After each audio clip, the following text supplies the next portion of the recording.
কিবা কবা জয় জুবিন দা জুবিনদাৰ নামতে দেখোন টকা দাবী কৰিছিলা বোমাৰ সেই নামত বিকাশ বিকাশ তুমি টকা দাবী কৰিলা বুলি ওলালে নতুন নতুন কেছ এটা ওলাল কি কৈছা জুবিনদাৰ নামত কিয় টকা বিচাৰি গৈছিলা কিবা কবা জয় জুবিন দা জুবিনদাৰ নামতে দেখোন টকা দাবী কৰিছিলা বোমাৰ সেই নামত বিকাশ বিকাশ তুমি টকা দাবী কৰিলা বুলি ওলালে নতুন নতুন কেছ এটা ওলাল কি কৈছা জুবিনদাৰ নামত কিয় টকা বিচাৰি গৈছিলা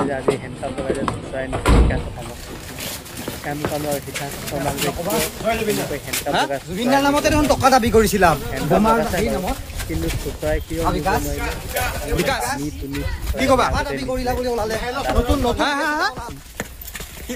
অসমত ইমান ডাঙৰ ডাঙৰ অপৰাধী আছে সেইবিলাকক সন্মানেৰে আদালতলৈ নিয়ে কিন্তু বিকাশ অসমক এনেকৈ নিলে এইটো কিন্তু আমি কেতিয়াও ভাল পোৱা নাই আৰু এটা কথা মই ক'ব বিচাৰোঁ হয়তো মোক কিছুমান মানুহে বেয়া পাব পাৰে বৰ্তমান মই বিল হাছান সেনা নাই বাৰু তথাপিতো মই বিল হাছান সেনাক ছাপোৰ্ট কৰোঁ বা বিকাশ অসমক মই ছাপোৰ্ট কৰোঁ আৰু এইটো কথা মই ক'ব বিচাৰিছোঁ যে বিকাশ অসমীয়া জুবিনৰ নাম লৈ ধন উঠাইছে পইচা দাবী কৰিছে এইটো কোনো ডাঙৰ কথা নহয় কাৰণ সেইখিনি পইচা বিকাশ অসমীয়া পকেটত ভৰোৱা নাই বা বিকাশ অসমীয়া নিজৰ কামত লগোৱা নাই গম পাইছেনে যি নেকি বিকাশ অসমে সেই জুবিনদাৰ নাম লৈ ধন উঠাইছিলে বা টকা সংগ্ৰহ কৰিছিলে সেইখিনি টকাই বিকাশদাৰ নামত জুবিনদাৰ নামত এখন এম্বুলেঞ্চ কিনিছিল যাৰ নেকি সেই এম্বুলেঞ্চখনৰ ৰাইজৰ কাৰণে কিনিছিল আমাৰ নিচিনা দুখীয়া মানুহখিনিৰ কাৰণে কিনিছিল সেইখন এম্বুলেঞ্চ আৰু কিমান দুখীয়া ৰাইজৰ যে সহায় হ'ব সেই এম্বুলেঞ্চখনৰ কাৰণে আপোনালোকে এইটো কথা ভাবি চাওক জুবিনৰ নাম লৈ যে টকা উঠাইছিল ধন দাবী কৰিছিল এইটো কোনো ডাঙৰ অপৰাধ নহয় ডাঙৰ কাম নহয় সেই টকাখিনি অথলে যোৱা নাই গম পাইছেনে আপোনালোকে সেই টকাখিনিৰ বিনিময়ত এখন দুখীয়া মানুহখিনিৰ কাৰণে জুবিনদাৰ নামত এখন এম্বুলেঞ্চ কিনিছিল যাৰ বাবে দুখীয়া মানুহখিনি সহায় হ'ব এইটো কোনো ডাঙৰ অপৰাধ কৰা নাই বিকাশ অসমে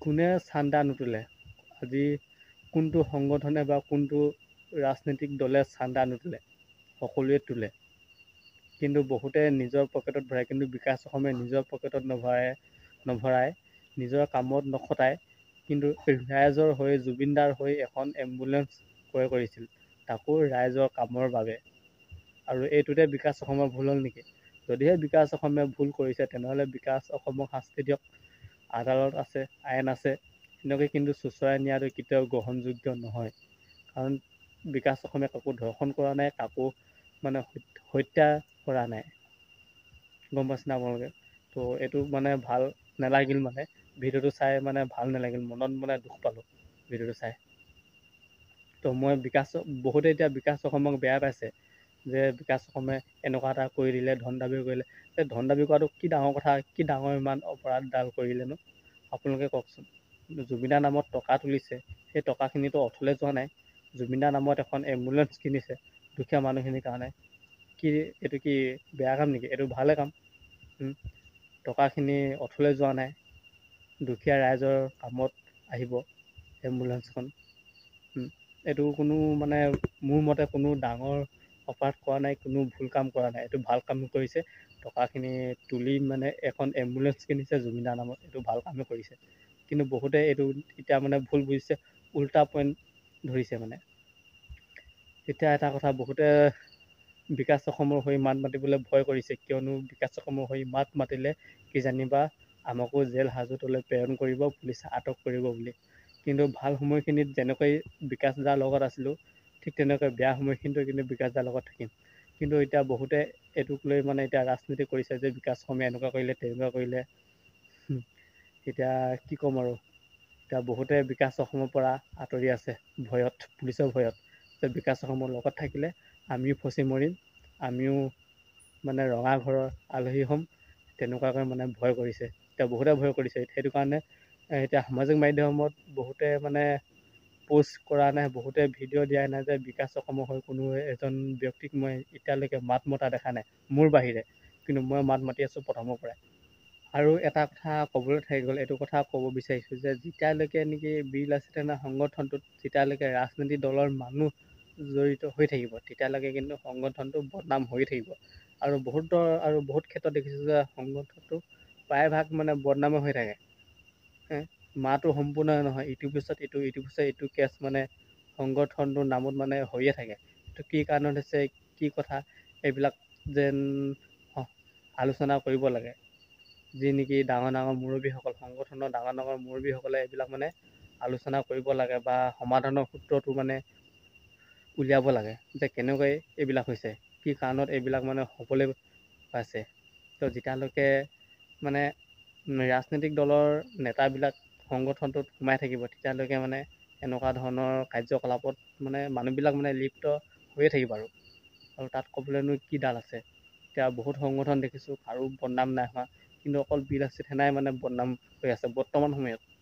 বিকাশ অসমে ইমানো ডাঙৰ ভুল কাম কৰা নাই যে নিউজ চেনেলকেইটাই মানে বাৰে একেটা নিউজকে বজাই আছে। মানে সৰু কথা এটাকে মানে ডাঙৰ নিউজ কৰি মানে বজাই আছে নিউজ চেনেলকেইটাই মানে।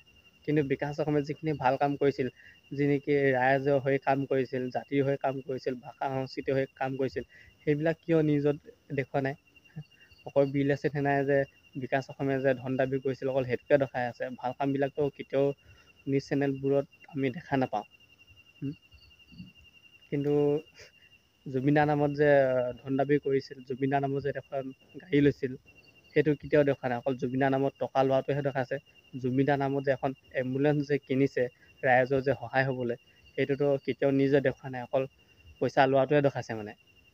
আৰু পইচা দিয়া কিবা প্ৰমাণ আছে জানো? সেই যে ফটকা বেপাৰীজনৰ কিবা পইচা দিয়া প্ৰমাণ আছে জানো? প্ৰমাণ দিয়ক, তেতিয়াহে আমি বিশ্বাস কৰিম। আৰু যদিও দিছে, কোনো ডাঙৰ অপৰাধ কৰা নাই, কোনো ভুল কৰা নাই বিকাশ অসমে। যদি সেই পইচাটো লৈছে, পইচাৰ বিনিময়ত এখন গাড়ী কিনিছে, এম্বুলেঞ্চ কিনিছে, জুবিনদাৰ নামৰ ৰাইজৰ সহায় হৈছে। যি কি নহওক, মই বাৰু বীৰলাচিত সেনা সংগঠনটোত নাই। মই বহু দিনৰ আগতে মই বীৰলাচিত সেনা বাদ দিলোঁ। তথাপিতো মই এইখিনি কথা কৰোঁ বীৰলাচিত সেনাক ছাপোৰ্ট কৰি বা বিকাশ অসমক ছাপোৰ্ট কৰি, কাৰণ মই সিহঁতক আগৰ পৰাই ভাল পাওঁ। কিন্তু যিসকল নেকি বীৰলাচিত সেনা সংগঠনটোত সোমাই আছে বা যিসকল মানুহ আছে, সেইসকলে কিন্তু মাত মতা নাই। আজি সংগঠনটো হৈ মাত মতা নাই, কাৰণ সিহঁতেও ফচিব বুলি ভয় কৰিছে। মানে সঁচাটো সঁচা বুলি মাত মাতিব লাগে, মিছাটো মিছা বুলি মাত মাতিব লাগে। যদি বিকাশ অসমে ভুল কৰিছে, কি ডাঙৰ ভুলডাল কৰিছে? ইমান ডাঙৰ ভুল কাম কৰা নাই। বিকাশ কিবা ক'বা? জয় জুবিন দা। জুবিনদাৰ নামতে দেখোন টকা দাবী কৰিছিলা, বোমাৰ নামত। বিকাশ তুমিতো টকা দাবী কৰিলা বুলি ওলালে, নতুন কেছ এটা ওলাল। কি কৈছা? জুবিনদাৰ নামত কিয় টকা বিচাৰি গৈছিলা?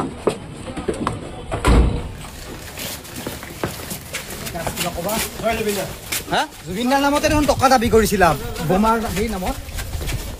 বিকাশ কি ক'বা? টকা দাবী কৰিলা বুলি ওলালে। অনাগত দিনত মই পুনৰ কৈছোঁ, বীৰলাচিত সেনাত এক নতুন ৰূপত অসমৰ জনগণ দেখিব পাব। খিলঞ্জীয়া মানুহৰ আধিপত্যবাদ থকা বীৰলাচিত সেনা অসমৰ এটা নতুন ৰূপত আমি আকৌ পুনৰ আত্মপ্ৰকাশ কৰিম।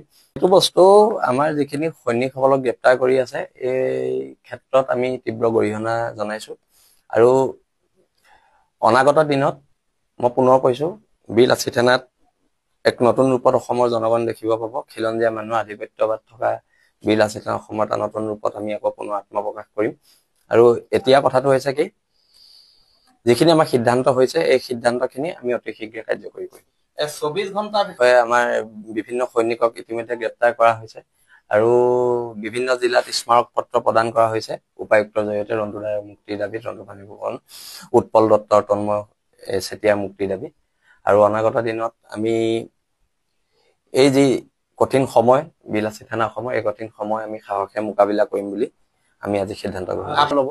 আৰু তাৰ ওপৰত এজাহাৰ দিয়া হৈছে, নলবাৰী জিলা সমিতিয়ে এজাহাৰ দিছে। নিশ্চয়কৈ আমাৰ বিশ্বাস আছে চৰকাৰে ইয়াৰ ওপৰত কঠোৰতম ব্যৱস্থা ল'ব।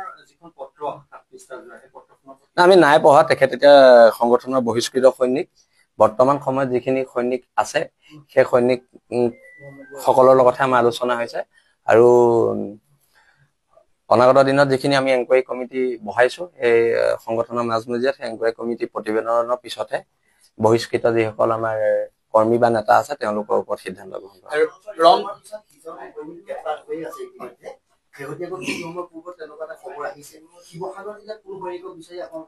বৰ্তমানলৈকে হোৱা নাই বুলি শুনিছো।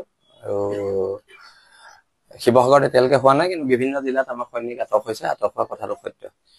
ৰংটো প্ৰেছ মিটত উল্লেখ কৰিছো। আৰু কথাটো হৈছে কি, এতিয়া কথাটো হৈছে আমাৰ ৰঞ্জুদাৰ মুক্তিৰ দাবীটো আমি সজোৰে উত্থাপন কৰিছোঁ আৰু লগতে জুবিন গাৰ্গৰ ন্যায় দাবীত বীৰ লাচিত সেনাৰ স্থিতি আগতেও যিটো আছিলে এতিয়াও সেইটোৱে আৰু পুনৰবাৰ আমি ৰৈ ৰৈ বিনালে চিনেমাখন লৈ শুভকামনা জনাইছোঁ আৰু সকলো প্ৰকাৰ অভিলেখ যাতে ভংগ কৰে তাৰ কামনা কৰিছোঁ।